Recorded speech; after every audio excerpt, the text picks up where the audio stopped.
Welcome everyone to day 3 of the Race to Zero dialogues, which today focuses on the crucial theme of transport. I'd like to thank the Partnership on Sustainable Low Carbon Transport, the International Transport Forum, the Mission Possible platform, the World Economic Forum, and all of our amazing partners for putting together an incredible series of events today on decarbonisation of transport globally as part of our race to net zero emissions by 2050 at the latest. It is a race, which is why I've got up quite early in England, but my colleague Gonzalo Muñoz has got up crazy early in Chile. Thank you for that, Gonzalo. We know that transport is crucial, not only in its own right, but because it intersects with so many sectors in the global economy. And so it takes a part, decarbonising transport, getting transport to zero is part of the climate action pathways in every sector. Transport's in the supply chain of every sector. We're on day 3 now of the Race to Zero dialogues at the time when we would have been meeting in Glasgow for the COP. So we're really excited to be exploring the momentum that's building up sector by sector. On Monday, we heard from the World Health Organization just how much cities, businesses, and governments are driving a just transition to clean modes of transport and how that nexus with health is so crucial. We heard from Rosamund, a mother from London, who's been campaigning for clean air in that city ever since her child tragically died as a result of air pollution. She really brought that to life for us. And of course, now transport is a huge part of how every industry is progressing on its decarbonisation plans, as we heard yesterday on the Heavy Industry Day. Today, we're going to be covering the full range of transport on land, on sea, and through the air as partners come together to explore, to share their experiences, to share their challenges, and to explore the path forwards to win this race to zero emissions. Over to you, Gonzalo. And I don't know what you're drinking to keep you so lively and awake. What is it, 2 in the morning? Over to you. Thank you, Nigel. Yeah, 3 o'clock in the morning. I'm drinking the excitement of the Race to Zero dialogue. So good morning, everyone, and thanks for joining in this third day. We want to use this morning briefing to frame the vision of the theme of transport in our net zero world.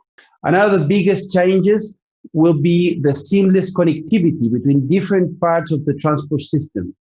This will make switching between different transport modes infinitely easier and drastically improve people's mobility and the efficiency of movement around cities.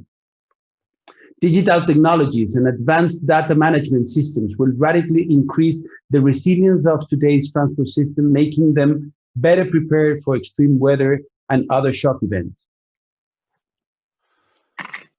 Thank you, Gonzalo. That all sounds amazing. And of course, technology has a huge role to play in this transition to zero carbon transport. But we must remember that this new future is not just about technology, it's very much about people. And the great news is that the zero carbon transport system has so much to offer in terms of people experiencing higher levels of well-being and equality. We've had a glimpse of that with citizens around the world enjoying in the midst of the COVID crisis the delights of clean air in city centres, and know that we see that that's been a ratchet for higher expectations, and we've been speaking to city mayors about them speeding that up.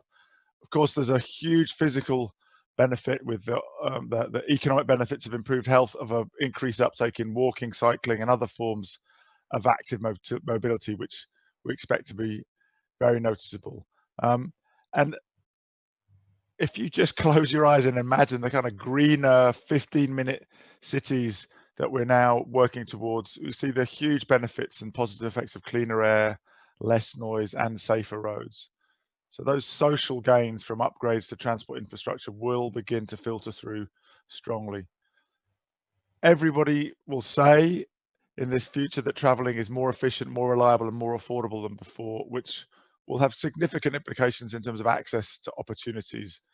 And we also know that it's going to happen much faster than we previously thought. I mean, everybody who knows me knows I'm obsessed by the S-curve and the way that no matter how much we know that things will happen faster than we think, we're still wrong. Favorite example is the combustion engine. Even 4 years ago, The IEA was saying that we'll be still buying combustion engine cars in 2070. But now, from California to the UK to China, we can see that the combustion engine is going to be phased out in the 2030s. So that future has come forward by 40 years in just 4. Just shows how wrong we can be. And we've also had the world's first hydrogen fuel cell power flight.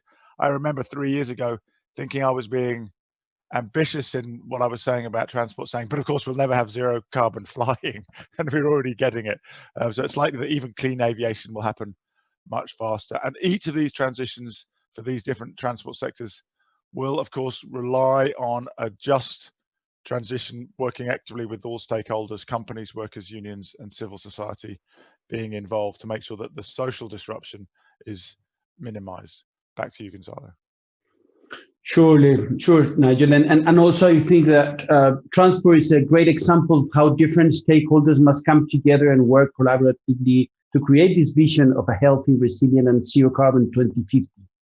I truly think people in 2050 will also look back to us and get surprised in how much we learned even on this year, 2020, about how to transport ourselves less and much smarter.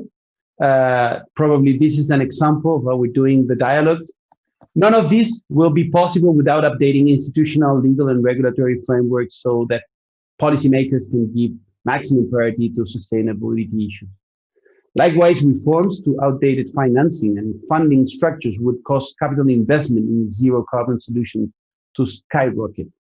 We will see definitely an external and exponential increase in the deployment of these solutions as we get closer to 2050.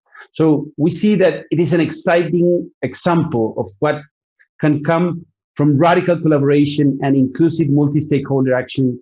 And we will see the first steps of this path to net zero emissions in the transport sector being explored today. So again, welcome to the Transport Race to Zero Dialogues. Thank you.